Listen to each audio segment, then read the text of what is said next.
조합제 TV 시청자 여러분 안녕하십니까? 2022년 5월 2일 정오입니다. 오는 5월 10일부터 윤석열 대통령은 출퇴근하는 사람으로 기록되게 되었습니다. 대통령이 출퇴근한다 하면은 좋아하는 사람이 많을 것 같아요. 아, 대통령이 드디어 대중들과 섞이는구나. 이게 바로 윤석열식 소통이다. 과연 그럴까요? 대통령이 출퇴근하는 나라 있을까요? 미국 대통령이 저 멀리 떨어진 자택에서 자동차를 타고 화이트하우스로 옵니까?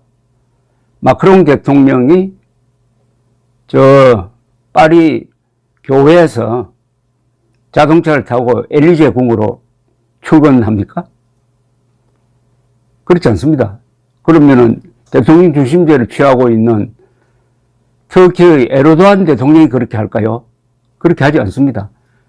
저 브라질, 멕시코 대통령 그렇게 하지 않습니다. 제가 기억하는 한, 조사를 하는 한 제대로 된 나라입니다. 제대로 된 나라의 대통령 중심제 하 대통령이 출퇴근하는 나라는 없습니다.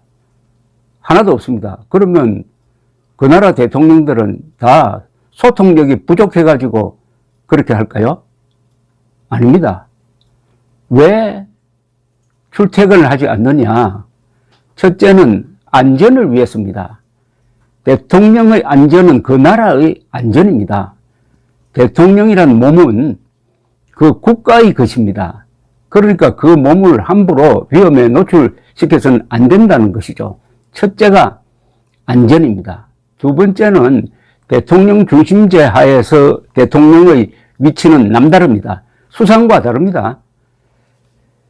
국군 통수권자로 그럽니다. 이거 좀 어렵게 설명하는데 쉽게 말하면 최고 사령관입니다. 계급으로 치면은 5스타입니다. 원수입니다. 최고 사령관. 영어로는 Commander in Chief라고 그래요. 아니, 최고사령관이 출퇴근하면 됩니까? 최고사령관은 항상 지휘소 옆에 있어야 합니다. 비상사태 언제 터질지 모릅니다. 그리고 출퇴근할 때 동선이 노출됩니다. 차에 타고 내릴 때 또 노출이 됩니다. 커맨더 인 치프입니다. 최고사령관이 그렇게 위험에 처하면은 어떻게 되겠습니까? 그래서 세계에서 제대로 된 나라는 출퇴근하는 대통령이 없다는 겁니다. 우리나라도 지난 74년 동안 출퇴근하지 않았습니다. 대통령이. 아니 그 사람들이 그러면은 고집불통이고 소통을 하지 않고 독재적이고 제왕적이라서 그렇게 했을까요? 아닙니다. 청와대 안에 있어야 바로 대통령직 국군 통수권자로서의 기능을 제대로 수행할 수 있고 무엇보다도 북한의 위협으로부터 안전을 보장할 수 있다. 이렇게 된 거죠. 국군 통수권자, 즉 최고사령관직을 겸하고 있는 대통령으로서 출퇴근하는 대통령은 없다고 말씀드렸습니다. 구체적으로 예를 들면은 미국의 바이든 대통령 출퇴근하지 않습니다. 마크롱 대통령 출퇴근하지 않습니다. 터키의 에르도안 대통령 출퇴근하지 않습니다. 멕시코, 브라질 대통령 출퇴근하지 않습니다. 그분들의 이 숙소, 이 시설은 자연히 클 수밖에 없습니다. 왜냐? 거기서 직무를 하고 거기서 살림도 해야 됩니다. 그러려면은 그 경내에는 무슨 집무실, 관저, 비서동, 영빈관, 그리고 외빈이 올 때, 외빈이라고 하면 주로 국가 원수급이 옵니다. 환영하는 시설, 야외 행사장이 있어야 합니다. 물론 경호동도 있어야 되고요. 그 다음에 지휘소가 있어야 됩니다. 흔히 벙커라고 하는데 지휘소. 그 다음에 여기에 여러 가지 덧붙일 기능이 많습니다. 그런데 국방부 청사에는 그런 게 없습니다. 그러니까 5월 10일 취임 축하하러 온 외국 손님들을 맞이해가지고 파티를 열어야 하는데 지금 청와대 영빈관을 사용하면 될 텐데 그건 또 굳이 안 하겠다고 해서 지금 호텔에서 하겠다는 것 아닙니까? 그러면은 우리나라가 이제 큰 나라니까 외국 정상들이 많이 찾아옵니다. 그때마다 그러면 호텔을 써야 되는 겁니까? 이것부터 뭐 문제가 이제 꼬리를 물고 이어지는데 최근에 완공된 대통령궁이 하나 있습니다. 이게 터키입니다. 에르도안 대통령이 2015년 무렵에 완공을 해서 입주를 한 이 건물을 영어로는 프레지덴셜 컴플렉스라고 합니다. 그러니까 대통령 그럴까요? 단지라고 그래야 되나? 대통령 시설이 모여 있다는 겁니다. 이게 앙카라에 있습니다. 터키는 수도가 이스탄불이 아니고 내륙에 있는 앙카라입니다. 앙카라 여행을 해보신 분들은 거기 아주 큰 건물이 하나 있죠. 말하자면 터키의 국부인 아타투르크, 흔히 케말 파샤라고 하는데 그분의 무덤이 어마어마합니다. 그런데 이 대통령 궁 또한 어마어마한 규모입니다. 면적이 약 7만 6천 평, 청와대하고 면적이 비슷합니다. 여기에 신축하는데 돈이 10억 달러 이상 들어갔다고 합니다. 그리고 터키에서 가장 큰 도서관이 거기 있습니다. 500만 권을 소장하고 있다고 그러고 방이 거기 프레지덴셜 컴플렉스 안에 있는 시설의 방이 1150개입니다.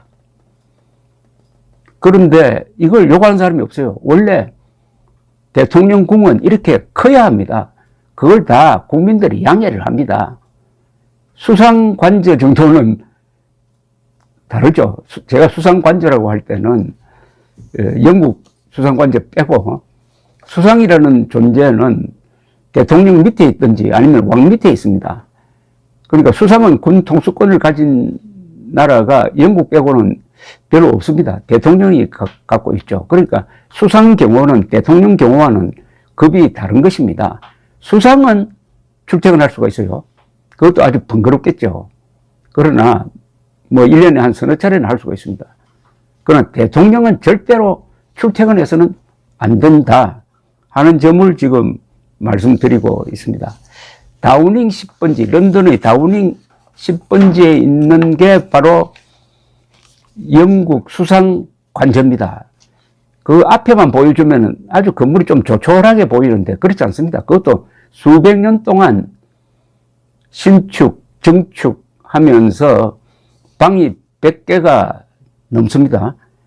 이 다우닝 10번지 안에 물론 수상 집무실도 있고 수상 관저도 그 건물 안에 있습니다. 그리고 회의실도 있고 뭐 정원도 있고. 그런데 영국의 수상은 군 통수권을 갖고 있습니다. 영국에서는 왕은 그냥 이 상징적인 존재입니다. 영국에서는 의회가 주권을 갖고 있습니다. 영국 헌법은 보면 또 국민 주권이 아닙니다. 의회 주권입니다. 그러니까 의회에서 뽑은 수상은 아주 강력한 존재죠. 그러나 아주 만만하게 보입니다. 영국 수상은 좀 만만하게 보입니다. 엘리자베스 2세는 그렇게 만만하게 보이지 않죠. 그렇더라도 군 통수권자로서의 수상에 대한 보호는 철저하게 하는 겁니다. 자, 이제 정리를 하면은 출퇴근하는 대통령, 이거 오래 갈 수가 없습니다. 위험에 노출됩니다. 하루에 2번 출퇴근하면서 우선 통제를 해야 됩니다. 대통령이 탄 차는 절대로 멈추면 안 됩니다. 계속 달려야 합니다. 그러려면은 그 출퇴근 시간 하루에 2번, 5분 내지 10분 정도 완전 통제가 돼야 됩니다. 그 다음에 완전 통제를 하면은 교통체증이 일어납니다. 교통체증이 일어났는데 그게 풀리는데 30분에서 1시간 걸린다고 합니다. 5분 내지 10분밖에 안 걸린다는 게 문제가 아니라 5분, 10분 교통통제하면서 교통체증이 생긴 걸 푸는데 30분에서 1시간 걸린다면은 그 지금 국방부 주변 삼각지라든지 한남동 더구나 출근 퇴근 때 어떻게 될까요? 그걸 매일 2번씩 경험하면은 그때부터 국민들 제발 청와대로 돌아가라 이야기하지 않겠습니까? 대통령 경호에서 제일 중요한 게 동선 노출입니다. 대통령 내일 행사가 나오지 않습니다. 그것은 동선을 감춰야 보호가 된다는 거죠. 그런데 세상 사람들이, 한국 사람들뿐만 아니라 세계 사람들이 다 윤석열 대통령의 동선을 알게 됩니다.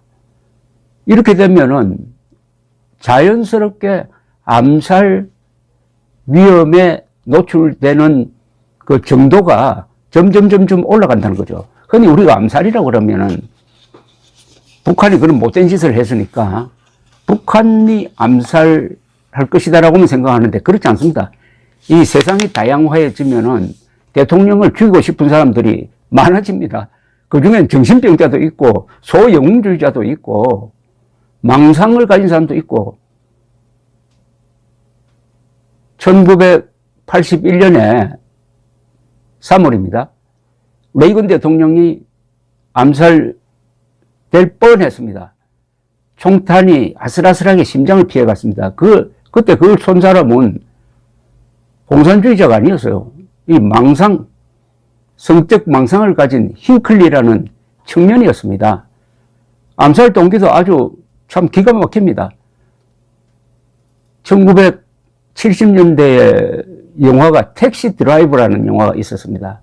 로버트 드 니로가 정의감이 강한 택시 기사로 나옵니다. 거기에 소녀로서 몸을 팔고 있는 역할을 한 여자 배우가 조디 포스터였습니다. 이 힝클리가 조디 포스터 나오는 그 영화를 10번 이상을 보고는 일방적으로 좋아하게 됐어요. 그래서 편지를 막 썼습니다. 근데 조디 포스터가 예일 대학에 다니고 있었는데 답장도 안 하고 하니까 어떻게 하면은 조디 포스터의 관심을 끌까라고 생각하다가 워싱턴에 우연하게 들렸는데 며칠 뒤에 레이건 대통령이 힐튼 호텔에서 연설을 하게 돼 있다 하는 기사를 본 겁니다.